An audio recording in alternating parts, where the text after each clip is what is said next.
Hey guys and gals, Jim here, and I thought I'd do this quick update on my Millennium Falcon Force Awakens diorama that I've been working on. If you recall the other day, I had all my styrofoam, my sheet styrofoam. It's basically a 2 foot by 2 foot, 1 inch thick. It's a kind of a heavy density styrofoam. I picked up at Menards for a few bucks. It's like what you use for insulation and stuff like that. It's a lot heavier than your plain old what you're used to, like your white styrofoam.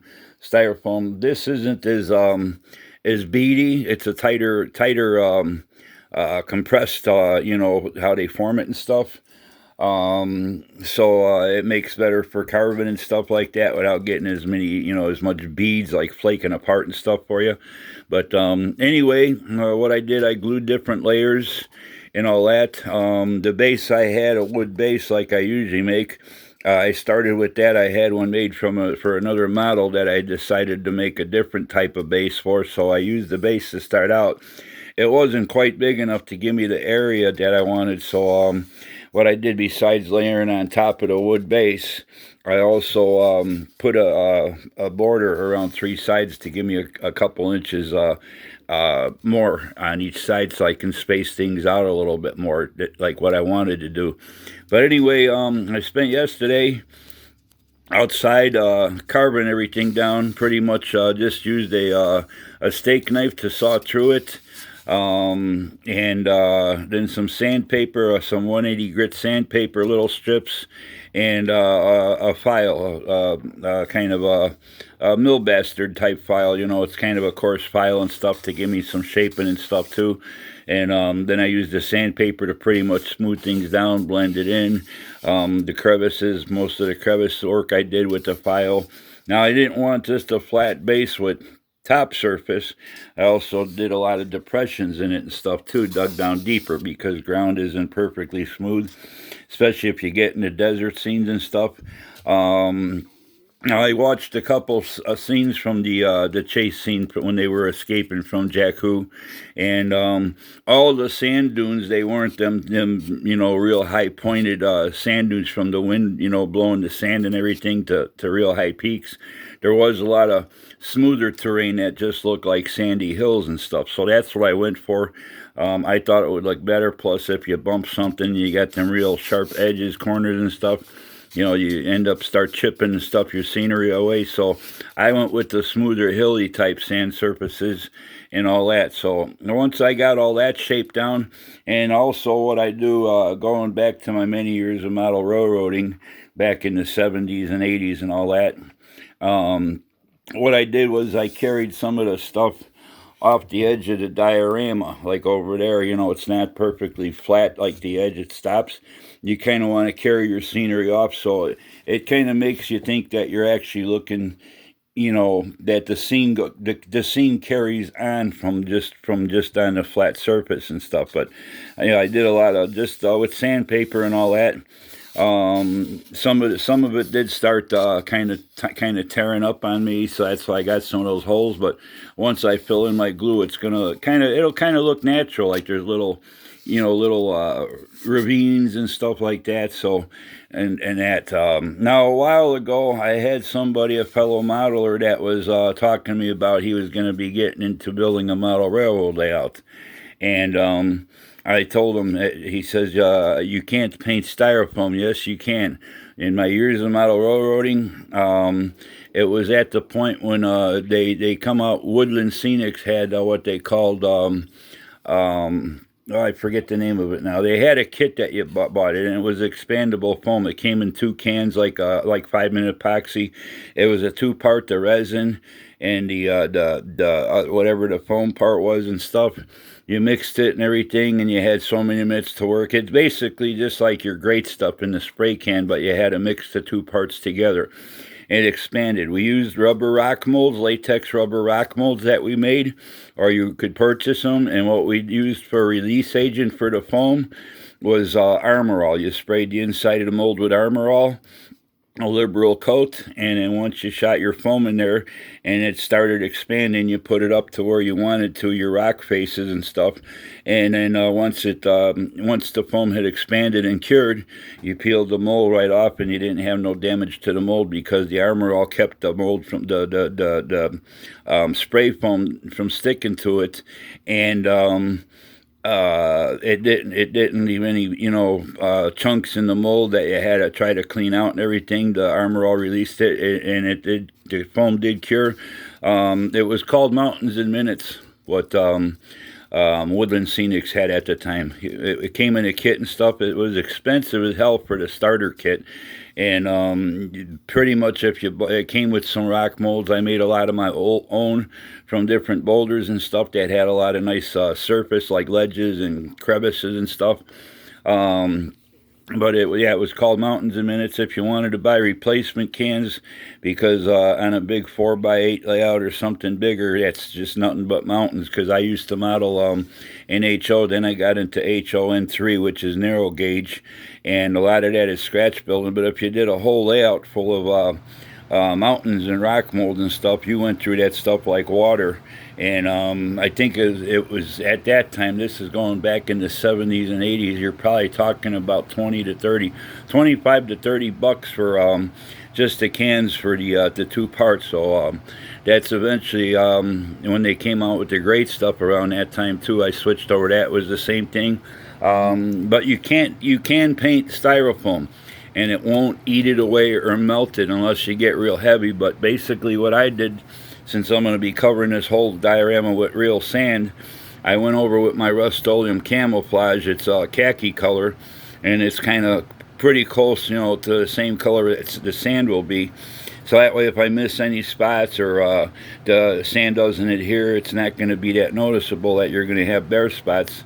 And that it's kind of the same color to blend in. But if you give light coats, just like you do with your models, just light coats, nothing heavy, you can paint styrofoam as much as you want. You can also buy a can of latex paint and paint your foam and stuff. So pretty much what I'm going to do after this is I'll start spreading my Elmer's glue and sprinkling my sand down. Pretty much it's going to be like wax on, wax off, like in the Karate Kid, where I'll start spreading some glue.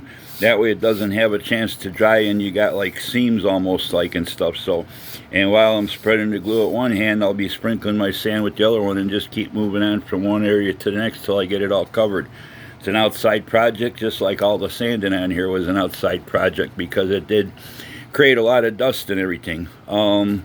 I got my brass rod glued in, painted that the same color as my base coat. Talking about the brass rods, I've been meaning to bring this up for a long time. Over where I live in Illinois, not too far from Dixon, Illinois, my local Ace Hardware, they carry the K&S tubing. I buy single rods. They come in 3-foot lengths for a few bucks, depending on what diameter, anywhere from $1.50, maybe up to $3.50 a piece. I buy 3-foot lengths because I use quite a bit for my models and stuff. I don't like the kit bases with the short rods. I like to raise my models up a little bit more, even if they're not lit, so you can see the underside of them and stuff like that. They also carry your more smaller diameter, like 16th inch and 3/32. They also carry in package, which is 12-inch lengths and stuff. But my local Ace Hardware in Dixon, Illinois carries this stuff. And I'm always stopping in there, and they keep telling me sometime bring in what you build. We'd like to see what you use our supplies that you pick up by us for. So, but anyway, that's what I got going on with this. Next thing I do, like I said, today I'll be doing my sand. The other day I did scratch build a TIE Fighter. It's a 1/44 scale. I just used some sheet styrene. It's got a rib texture on there, like for siding, so that kind of represents the thing. It'll mainly be painted a flat black, like it's all burnt and scorched and stuff from being crashed way back. And it'll be placed on the diorama. And all the little pieces I cut off, I detailed them up too with the framework, just like on the wings on the TIE Fighter. and I'll place them around the area like it got, you know, blown up and all the debris landed around the area to give the diorama some interest and everything. Um, I thought, you know, didn't just want the two TIE fighters, the first order TIE fighters and the Millennium Falcon. I wanted to give a little bit more detail, so that'll be placed down on there. I'll build up some sand around there. It's like sand is soft, so you know, it was shot down, it crashed. It kind of got buried partially in the sand, so that's why I got the two side panels cut down flat and everything. It'll look like it's stuck down in the sand, you know, like it's half buried and stuff. So I might do some fiber fill, like a little wisps of like smoke, you know, like it's, you know, still smoldering or something. I'm not sure yet.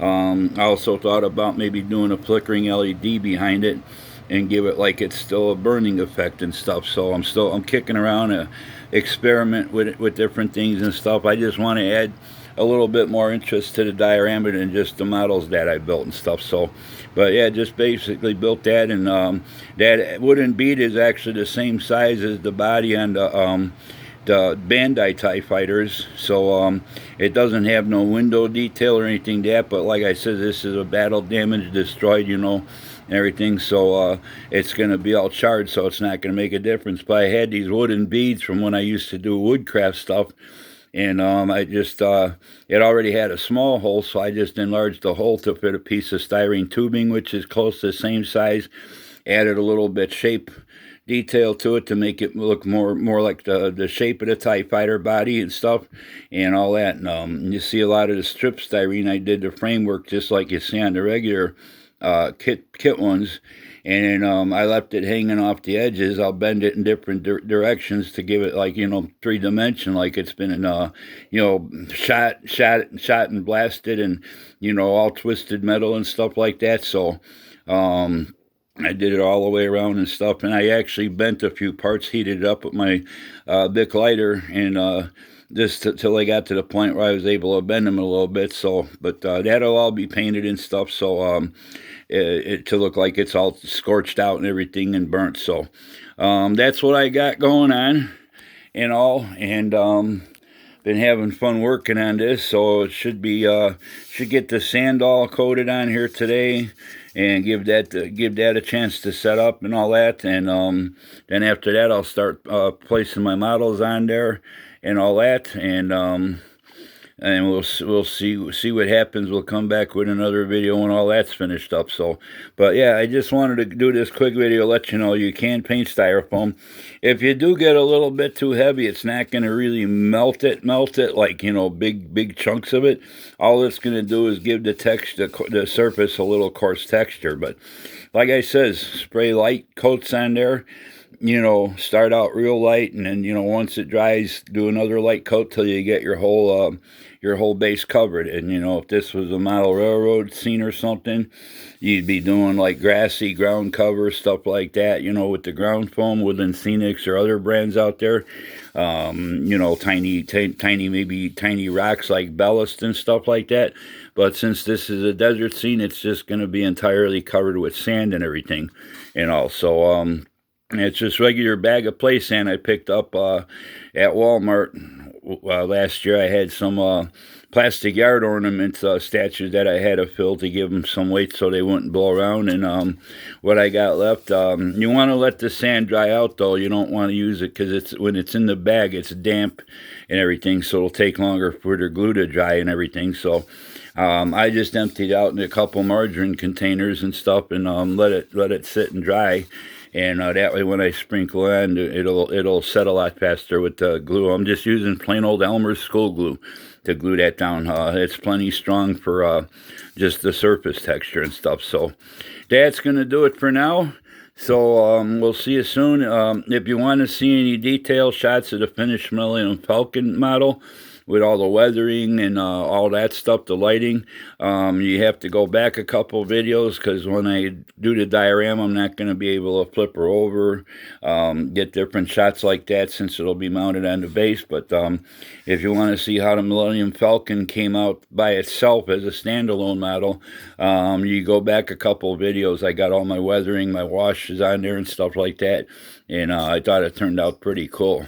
Somebody left me a comment that Hans would be proud of me. So anyway, that's it for now, and we'll talk to you soon. Thanks for subscribing. Thanks for hitting the like button. Thanks for all the great comments you guys been leaving me.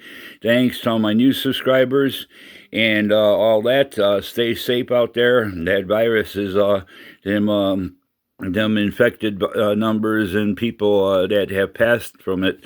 Those numbers been climbing every day astronomically. It's like, man, it doesn't seem like there's going to be any end soon. And I know they said there's about half the states now have the stay-at-home orders and stuff. And, if it doesn't work out, a couple states already talking that they will have police stop and tell you, hey, if you got no business out here, get your butt home. So anyway, till the next time, thanks for watching. Hope you're enjoying this series of videos. I wasn't planning doing a whole series on this, but I decided to anyway. And hope you guys keep on following through to the end. And I've been having a lot of fun, and I hope you guys are having just as much fun seeing what I'm doing, and hopefully maybe learning a few little tricks or different things like that. So we'll talk to you soon. Bye.